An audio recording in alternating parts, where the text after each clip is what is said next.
우리는 흔히 예수님 믿고 천국에 간다고 말하지만 요한계시록에서는 천국이 우리에게 내려오는 것으로 말씀합니다. 또한 그 천국이 새하늘과 새 땅이라는 표현을 사용하고 있습니다. 하나님께서 창조하신 이 세상을 하나님은 심판하시지만 심판이 하나님의 끝이 아니라 새 창조가 끝이라는 것을 강조하고 있습니다. 이 세상에 만연한 악에 대하여 하나님은 반드시 심판하실 것이지만 이 세상을 완전히 소멸시키고 사라지게 하시는 것이 아니라 이 세상을 다시 재창조하심으로 새하늘과 새 땅을 이루신다는 겁니다. 하나님의 창조는 실패하지 않았다는 것입니다. 하나님의 창조는 인간의 죄로 인해서 망가진 것 같지만 하나님은 승리하셨고 그리고 새 하늘과 새 땅을 통해 완성하신다는 것을 말씀하고 있습니다. 계시록 말씀 오늘 본문 21장에서는 그것을 만물을 새롭게 하시는 것이라고 말씀합니다. 오늘 본문 21장 5절의 말씀입니다. 함께 읽겠습니다. 시작. 그때 보좌에 앉으신 분이 말씀하셨습니다. 보아라, 내가 만물을 새롭게 한다. 그는 또 말씀하셨습니다. 이 말들은 신실하고 참되니 너는 기록하여라. 만물을 창조하신 분이 만물을 새롭게 하신다는 겁니다. 이 세상 가운데 존재하는 많은 법칙 가운데 엔트로피의 법칙이라는 게 있습니다. 연력학 제2법칙이라고도 하죠. 우주의 모든 만물이 점점점 질서에서 무질서가 되어간다. 그것은 죄가 이 세상에 들어왔기에 죄로 인하여 일어나는 물리적 현상입니다. 점점 에너지가 소멸되어가고 무질서가 되어간다는 것입니다. 그럼 어느 날 그 법칙이 깨어지는 미래가 오는 것입니다.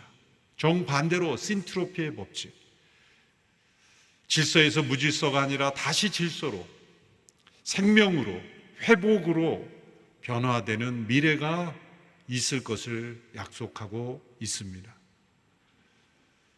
또한 그 만물이 새롭게 되는 그때에 주께서 이렇게 말씀하십니다. 또 6절 전반부의 말씀을 보십시오. 우리 같이 읽겠습니다. 시작. 그는 또 내게 말씀하셨습니다. 다 이루었다. 나는 알파요 오메가이며 시작과 끝이다. 역사의 창조자이신 그분께서 이 지상의 역사의 마지막에 새롭게 하시는 그때에 다 이루었다 라고 말씀하십니다. 다 이루었다라는 이 말씀을 읽으면서 떠오르는 말씀이 있어야 합니다. 예수님께서 십자가상에서 말씀하신 7마디 말씀 가운데서도 동일한 말씀이 있습니다. 다 이루었다. 십자가상에서 다 이루었다라는 말씀과 또 계시록에 나오는 이 다 이루었다는 것은 같은 것일까요? 아니면 다른 것일까요? 이 차이를 고민해 보면 마지막 만물이 새롭게 되는 종말의 그 전망을 우리는 새롭게 할 수 있습니다. 구약시대에 우리에게 보여준 종말에 관한 전망은 매우 단순했습니다. 옛 시대가 끝나고 새 시대가 올 것이다 라는 말씀, 주의 날이 임하면 옛 시대는 끝나고 새 시대가 도래할 것이다. 그림으로 단순하게 표시하면 이렇게 되죠. 종말은 옛 시대가 끝나고 새로운 시대가 오는 것이다. 이것은 구약 시대의 말씀을 통해 우리에게 보여주는 전망인데, 예수 그리스도가 세상에 오심으로써 이 종말이 보다 구체적으로 다른 종말이 아니라 이 종말의 때를 보다 더 확대해 보면 이런 그림이 됩니다. 예수님께 세상에 오심으로써 종말이 시작이 되었고, 그러나 다시 오실 때까지의 이 중복되는 기간이 있는 것입니다. 예수님께서 세상에 오셔서 십자가를 통해 우리의 죄를 대속하시고 부활하심으로 우리의 영원한 생명을 주시는 분이 되셨고, 이제 승천하시고 다시 오실 때까지 이 기간, 이 모든 기간이 다 종말입니다. 또 다른 그림으로 보충 설명하면 예수 그리스도 안에서 임한 종말, 우리를 의롭다 하신 그 종말의 때가 있고, 이제 다시 오시는 완전하게 이루어지는 종말의 때까지 우리 가운데 이루어져 가는 종말이 있습니다. 그래서 삼중적 종말이다, 이렇게 표현할 수 있죠. 그러면 예수님께 십자가상에서 다 이뤘다라고 말씀하신 것은 바로 이 첫 번째 종말, 그때도 다 이루신 것이고, 그런데 아직 온전히 이루어지지 않은 종말이기에 마지막 새하늘과 새 땅이 임할 때에 또 다 이루었다라고 말씀하시는 거예요. 그럼 이것은 같은 것입니까? 다른 것입니까? 같은 것이기도 하며 다른 것이기도 하는 것입니다. 왜냐하면 예수님께서 이 땅에 초림과 재림으로 종말을 이렇게 나누어 두 기간으로, 두 시대가 중복되는 기간을 허락하셨기 때문이죠. 종말은 이미 이루어진 것이지만 아직 이루어지지 않은 것입니다. 이미 실현된 것이지만 아직 성취가 남아있다는 것입니다. 왜 이렇게 중복되는 기간이 있어야 하는 것일까요? 요한계시록에서 그것을 우리에게 말씀하고 있는 것입니다. 예수님께서 이 세상에 한 번 오심으로 세상을 심판하시고 끝내시지 아니하시는 것, 그것은 이 땅을 긍휼히 여기시고 구원의 역사를 이루시고 은혜를 베푸시고 회개의 기간을 우리에게 주시기 위함이라는 겁니다. 한순간에 이 세상의 악을 다 심판하실 수 있는 하나님께서 이렇게 중복되는 기간을 통해서 먼저 회개한 이들을 통해 또 다른 이들을 회개케 하시며, 계속해서 이렇게 복음이 증거되는 기간을 통해서 많은 영혼이 구원받도록 하시는 선교의 기간으로 이 기간을 세우신 것입니다. 우리는 이 두 시대가 중복되는 현재에 살고 있는 겁니다. 그러므로 예수님께 십자가에서 다 이루셨던 그 구원을 이제 새하늘과 새 땅이 도래한 계시록에 다 이루었다라는 이 말씀 사이에 우리는 있는 것입니다. 우리는 이것을 믿고 소망하는 것입니다. 막연한 것을 소망하는 것이 아니라 십자가에서 다 이루신 것을 소망하는 것이기에 확실한 소망인 것입니다. 완전히 이루어진 것을 우리는 소망하는 것입니다. 이미 승리한 것을 바라보는 것입니다. 이것이 세상의 소망과 다른 것입니다. 막연한 기대가 아닙니다. 확실히 이루어질 것을 바라보는 확실한 소망인 것입니다. 그러므로 이 두 시대가 중복되는 기간을 사는 성도들은 믿음으로 사는 것입니다. 이미 이루어진 것을 바라보며 사는 것입니다. 또한 선교의 기간인 것입니다. 아직도 옛 시대에 사로잡혀 있는 이들이 새하늘과 새 땅이 임하기 전에 이 중복되는 기간 동안 복음이 증거됨으로 인해서 새 시대에 함께 참여하는, 새하늘과 새 땅에 함께 참여하는 백성이 되도록 하는 선교의 기간으로 우리를 부르시는 것입니다. 그러면 우리가 살고 있는 이 시대가 종말인 겁니다. 그러니까 종말은 어느 한 시점이 아니라 기간인 것이죠. 예수님이 이 땅에 오시고 또 다시 오실 때까지 그 기간 자체가 바로 종말이고, 구약시대는 이것을 단순하게 표현했지만 신약성경, 특별히 계시록을 통해 이것을 더 상세하게 우리는 살펴볼 수가 있는 것입니다. 어느 날 이 두 시대의 중복은 끝이 날 겁니다. 옛 시대에 속한 모든 것들은 소멸되고 새 시대로 넘어가지 못하는 것들은 무서운 죽음의 형벌에 처하게 될 것입니다. 이제 21장에서 이제 완성된 종말의 때를 우리에게 미리 보여주십니다. 새하늘과 새 땅이 나타나는 것입니다. 새하늘과 새 땅도 계시록에서 처음 등장하는 것이 아닙니다. 제가 예전에 말씀드렸다시피 계시록에 나오는 모든 상징과 또 이미지와 표현들은 구약에 다 나옵니다. 예언서에 집중적으로 나옵니다. 그래서 계시록을 읽으면서 너무 어렵다, 힘들다라고 말씀하시는 분은 공통적인 것은 구약 예언서를 거의 안 읽은 분들이라는 거죠.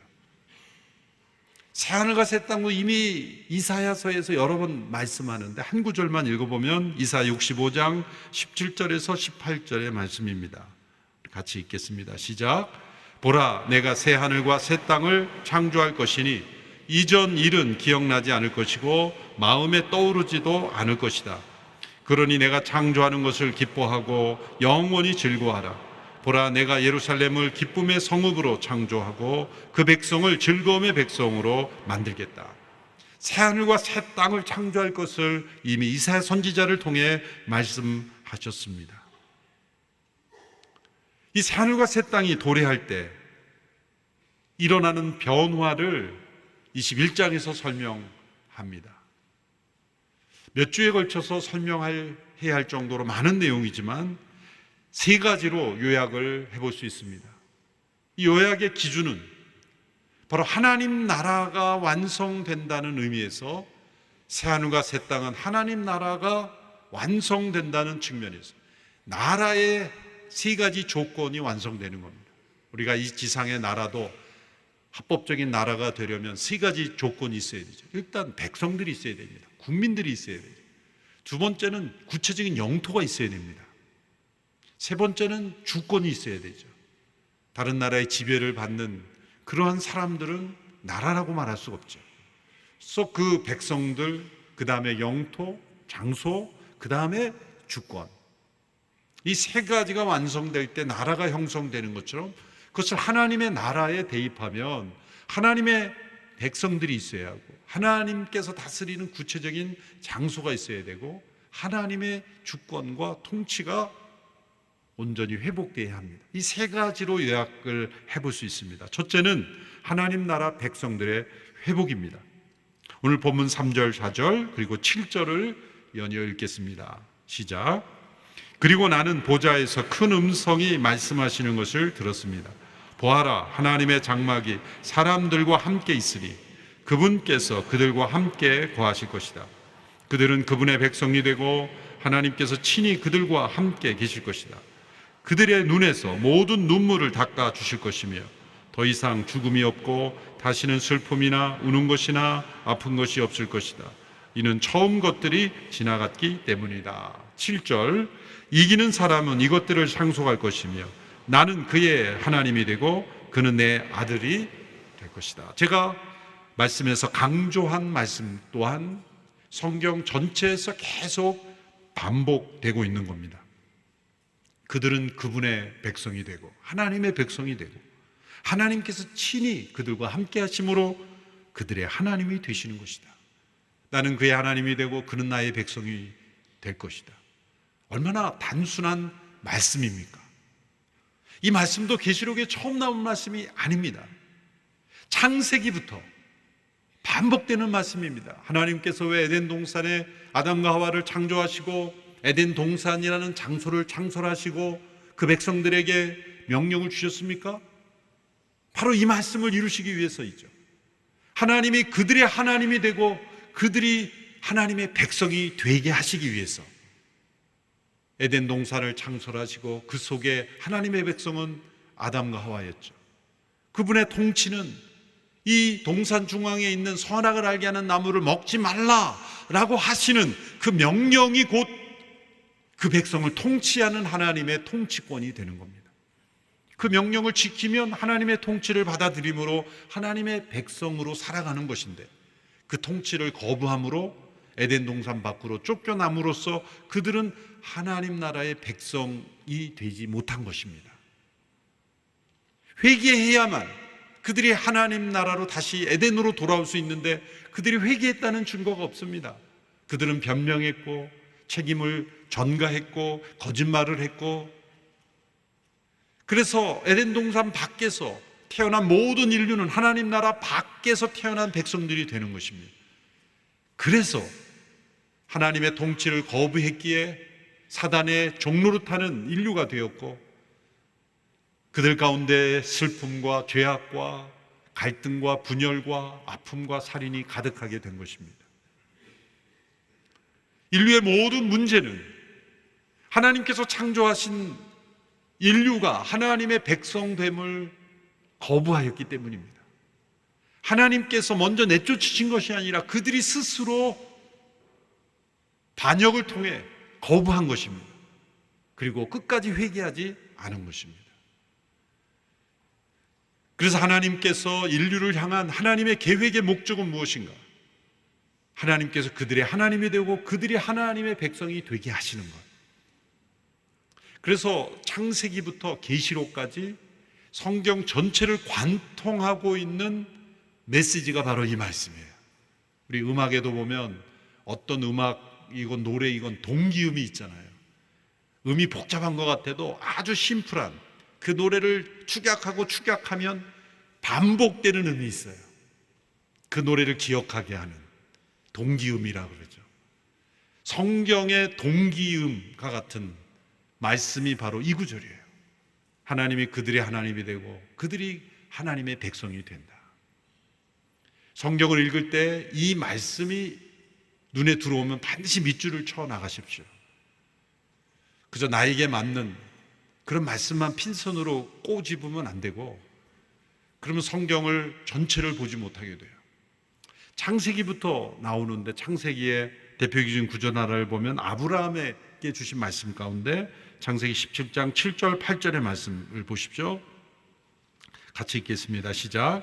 내가 내 언약을 나와 너 사이에 그리고 내 뒤에 올 자손 사이에 세워 영원한 언약으로 삼고 내 하나님 그리고 내 자손의 하나님이 될 것이다.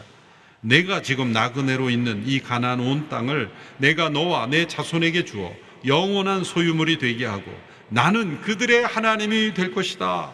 아브라함을 택하시고 그들에게 자손을 주시고 약속의 땅을 주신 목적을 여기에 말씀하는 것입니다. 그 아브라함의 후손들이 하나님의 백성이 되고 또 하나님께서 그들의 하나님이 되시고자 하시는 것입니다. 하나님의 백성들을 삼으시는 겁니다. 이스라엘 역사를 관통하는 많은 말씀 속에 특별히 선지자들을 통해서도 동일한 이 말씀을 반복하여 주셨습니다. 대표적으로 에스겔 37장 27절 28절의 말씀을 함께 보시겠습니다. 시작. 내 처소가 그들과 함께 있을 것이다. 나는 그들의 하나님이 되고 그들은 내 백성이 될 것이다. 내 성소가 그들 가운데 영원히 있게 될 때 내가 이스라엘을 거룩하게 하는 여호와임을 민족들은 알게 될 것이다. 바로 이 말씀이 계시록에 나타난 새하늘과 새 땅을 바라보고 있는 것입니다. 하나님의 성소가 그들 가운데 영원히 있게 될 것이다. 그로 인하여 나는 그들의 하나님이 되고 그들은 내 백성이 될 것이다. 얼마나 단순한 말씀이지만 힘있고 중요한 말씀입니까? 이 말씀 앞에서 우리는 이렇게 질문해야 합니다. 나는 하나님의 백성인가? 하나님은 나의 하나님이신가? 나는 하나님의 백성이라고 말할 수 있는 사람인가? 그리고 하나님이 나의 하나님이라고 고백할 수 있는가? 이것이 바로 하나님의 나라의 백성으로서의 회복입니다. 새하늘과 새 땅이 도래할 때는 하나님의 백성이 아닌 자들은 아무도 없습니다. 이 땅에서는 하나님께 지음을 받았지만 하나님의 백성이 아닌 자로 살아가는 사람이 너무나 많습니다. 하나님의 백성이 아닌 자들은 누굽니까? 하나님의 통치를 거부하는 이들이죠. 하나님의 다스림을 인정하지 않는 이들입니다. 심지어 하나님의 존재를 인정하지 않을 뿐만 아니라 하나님을 대적하기까지 합니다. 신은 죽었다라고 말합니다. 하나님의 질서를 무너뜨리려고 합니다. 하나님 없는 세상을 만들려고 합니다. 하나님의 나라의 백성이 아니죠. 그러나 새하늘과 새 땅이 임할 때에는 그렇게 하나님의 나라의 백성이 아닌 자들은 존재할 수 없는 그 시대가 도래한다는 겁니다. 그래서 7절의 말씀에 이기는 자만 그 새하늘과 새 땅에 들어가게 되는 것입니다. 이기는 자란 누구입니까? 세상적인 승리를 말하는 게 아니라 회개한 자를 말합니다. 바벨론의 승리한 자입니다. 회개를 통해서 어린 양을 따르는 이들은 다 이루었다 하신 예수 그리스도의 십자가의 승리가 우리의 승리가 되기 때문에 이기는 자가 되었다는 겁니다. 그 이기는 자들에게만 이 하늘과 새 땅에서 하나님 나라의 백성이 된다는 것입니다. 두 번째는 아까 나라의 3대 요소를 말할 때 두 번째는 장소, 영토 아닙니까? 하나님 나라의 도시, 영토의 회복입니다. 오늘 보면 2절과 10절, 11절의 말씀을 함께 읽겠습니다. 시작. 또 나는 거룩한 도성 새 예루살렘이 하늘에서 하나님께로부터 자기 남편을 위해 화장한 신부처럼 준비되어 내려오는 것을 보았습니다. 그러고 나서 천사는 성령으로 나를 이끌어 크고 높은 산으로 데려가 거룩한 도성, 곧 하늘에서 하나님께로부터 내려오는 예루살렘을 내게 보여주었습니다. 이 도성은 하나님의 영광으로 빛나고 이 빛은 수정처럼 빛나는 벼곡과 같았습니다. 새 예루살렘이라는 하나님의 거룩한 도시가 하늘에서 내려옵니다. 우리가 이곳을 찾아가는 게 아니라 이곳이 우리에게 내려온다는 겁니다. 새 예루살렘이 하늘에서 땅으로 내려오는 것입니다. 이 새 예루살렘은 요한계시록 17장과 18장에 나오는 큰 도성 바벨론과 지금 대조가 되고 있는 것입니다. 사람들이 만든 도시는 타락한 도시입니다. 음란한 음녀가 사람들을 타락하게 하는 도시였습니다. 그러나 새 예루살렘은 거룩하고 순결한 신부입니다. 바벨론은 짐승의 세력에 의해 마귀들이 드나드는 장소였지만 새 예루살렘은 마귀가 전혀 틈탈 수 없는, 존재하지 않는 하나님만이 인지하시는 곳입니다. 이 바벨론의 화려함은 사람들을 착취하고 폭력과 살인으로 얼룩진 화려함이었지만 이 새 예루살렘의 화려함은 하나님의 영광으로 인하여 빛나는 것입니다. 바벨론은 애통과 어둠으로 인해 신음했지만 새 예루살렘은 기쁨과 빛으로 충만합니다. 바벨론은 다른 나라들을 타락시켰지만 새 예루살렘은 나라들을 치유하고 회복시키십니다. 이 새 예루살렘이 바벨론에 대한 하나님에 대한 도시로 우리에게 주어진다는 겁니다. 그것을 설명하기 위해서 이제 21장 후반부에 보면 우리가 본문으로 읽진 않았지만 새 예루살렘의 크기를 구체적으로 수치적으로 설명합니다. 길이와 폭과 높이가 12,000 스타디온이라고 합니다. 킬로미터로 환산하면 22,000km.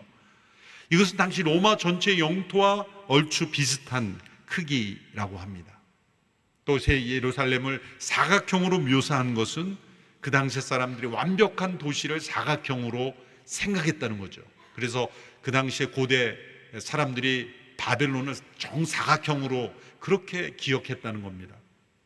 이 모든 표현들은 하나님께서 지상에서 세운 사람들이 만든 큰 도성 바벨론, 큰 로마 제국은 타락하여 하나님을 배반하는 도시가 있었지만, 그러나 하나님께서 예비하신 거룩한 새 예루살렘이 우리에게 허락된 것이다. 하나님이 친히 임재하시고 통치하시는 장소로서의 그 영토가 우리에게 주어진다는 겁니다. 여러분, 천국을 어떤 사람은 생각할 때 영혼들이 떠도는 그런 영혼들이 모인 곳으로 상상하시면 안 됩니다. 영혼만 천국 가는 게 아닙니다. 우리의 육도, 죽은 우리의 육도, 죄 가운데 있는 우리의 육신도 예수 그리스도로 인해 온전히 구속받아 예수님이 부활의 몸을 입으신 것처럼 우리도 부활의 몸으로 구체적인 장소가 있다는 것입니다. 에덴 동산이 지구상에 구체적으로 존재했던 동산인 것처럼 새하늘과 새 땅에 임하는 새 예루살렘도 구체적인 장소인 겁니다. 구체적인 영토인 것입니다. 새하늘과 새 땅은 현재 우리의 눈에는 보이지 않지만 분명히 존재하는 실제로서 우리에게 임할 것이다. 이 지상의 바벨론은 멸망할 것이지만 새 예루살렘이 하나님께서 예비하신 대한 도시로서 우리에게 허락될 것이다. 그리고 부활한 몸을 입은 하나님의 백성들이 그곳에서 영원히 살게 될 것이다 라고 말씀하고 있습니다. 하나님의 나라의 영토, 장소로서 새 예루살렘이 우리에게 허락된 것을 말씀하고 있습니다. 마지막 세 번째는 하나님 나라의 통치 회복, 임재의 회복입니다. 오늘 보면 22절, 23절 그리고 26절, 27절의 말씀을 함께 읽습니다. 시작. 나는 도성 안에 성전이 없는 것을 보았습니다. 이는 전능하신 주 하나님과 어린 양께서 도성의 성전이시기 때문입니다. 도성은 해와 달의 비침이 필요 없습니다. 이는 하나님의 영광이 도성을 비추며 어린 양께서 도성의 등불이 되시기 때문입니다. 26절, 27절 그들이 나라들의 영광과 존귀를 도성으로 들여올 것입니다. 그러나 어린 양의 생명책에 기록되어 있는 사람들 외에 모든 속된 것과 가증한 것과 거짓을 행하는 사람은 도성으로 들어오지 못할 것입니다. 이것은 하나님의 통치의 완성이며 회복입니다. 21장 이전에는 보좌에 앉으신 하나님, 보좌라는 건 통치권을 의미하죠. 그 하나님의 통치와 임재가 하늘에 국한됩니다. 그래서 음성도 하늘에서 들려오고 땅에 나타나는 건 천사들이죠. 그런데 이 21장 이후에서 그 보좌에 앉으신 하나님의 통치가 이 땅으로 내려오심으로써 하늘과 땅의 경계가 없어집니다. 하나님께서 그 백성들과 함께 하시고 친히 성전이 되시고 친히 등불이 되어 주심으로 하나님을 대적하는 모든 세력들은 다 사라집니다. 하나님의 통치의 완성입니다. 그래서 하나님께서 그 백성들과 함께 하시는 것입니다. 왜 이 땅에 죽음과 아픔과 슬픔과 눈물이 있습니까? 왜 거짓과 부정과 우상 숭배가 존재합니까? 하나님의 통치를 거부하는 세력들이 존재하였기 때문이죠. 사단이 존재했고 그의 졸개들이 짐승의 세력들, 마귀의 세력들, 거기에 편승하여 거짓과 악을 의지하여 살아가는 그러한 인생들이 존재하였기에 이 땅에 죽음과 슬픔과 눈물이 존재했던 것입니다. 그런데 하나님의 이 통치와 임재가 완성이 될 때, 회복이 될 때, 이 새 예루살렘에서는 이제 바벨론에 있었던 모든 어둠의 세력들이 다 끊어진다는 것입니다. 이 세상에는 존재했지만 새하늘과 새 땅에는 존재하지 않는 것들, 사라지는 것들을 열거하고 있습니다. 먼저 1절에서는 혼돈과 악을 상징하는 바다가 없다고 말합니다. 4절에서는 죽음이 없을 것을 말합니다. 또한 슬픔과 눈물이 없습니다. 8절에는 거짓과 부정과 우상 숭배하는 자들이 없습니다. 성전도 없습니다. 왜? 하나님과 어린 양이 곧 성전이시기 때문이죠. 해와 달과 다른 발광체들이 없습니다. 빛도 필요 없습니다. 어린 양이 곧 등불이 되시기 때문이죠. 밤이 없습니다. 닫힌 문이 없고 항상 열려 있습니다. 이것은 하나님의 임재와 통치가 온전히 회복되었기에 하나님께 반역하는 세력, 불순종하는 세력들이 존재할 수 없는 그런 나라가 도래한다는 거죠. 에덴 동산은 어떤 나라였습니까? 하나님의 나라였지만 반역이 가능한 나라였어요. 그래서 하나님께서 불완전하시기 때문이 아니라 하나님께서 영광 받으시는 것은 자유의지, 인격적인 존재의 순종을 통해서 영광을 받으시기 때문이죠. 인간을 기계로 만들어 놓으면 무슨 영광이 있습니까? 그렇게 작동되도록 만들어 놓은 곳에 무슨 기쁨이 있습니까? 집에 세상에서 가장 이쁘다고 하는 인형을 갖다 놓고 아무리 이쁘다 해봐야 그건 한계가 있는 거예요. 그러나 때로는 속속이고 말 안 듣지만 가끔 어버이날에 꽃 들고 엄마 아빠 사랑해요, 그렇게 속썩이던 자녀들이라도 단 한 번 감사해요, 그게 한 해 동안의 모든 상처를 다 씻어주잖아요. 저 얘기입니까? 저의 모든 얘기죠. 인격적인 감사와 인격적인 순종과 인격적인 그러한 순종이 가져다주는 기쁨이 그 부모가 영광을 받는 거예요. 할 수도 있고 안 할 수도 있는데 부모님이 말씀하셨기 때문에 순종할 때 느끼는 기쁨, 하나님은 그 기쁨을 기대하시고 에덴 동산을 창설하신 거예요. 그래서 불순종할 수도 있는 거예요. 그러나 불순종으로 인해서 하나님의 계획이 깨어졌는가? 그렇지 않다는 거예요.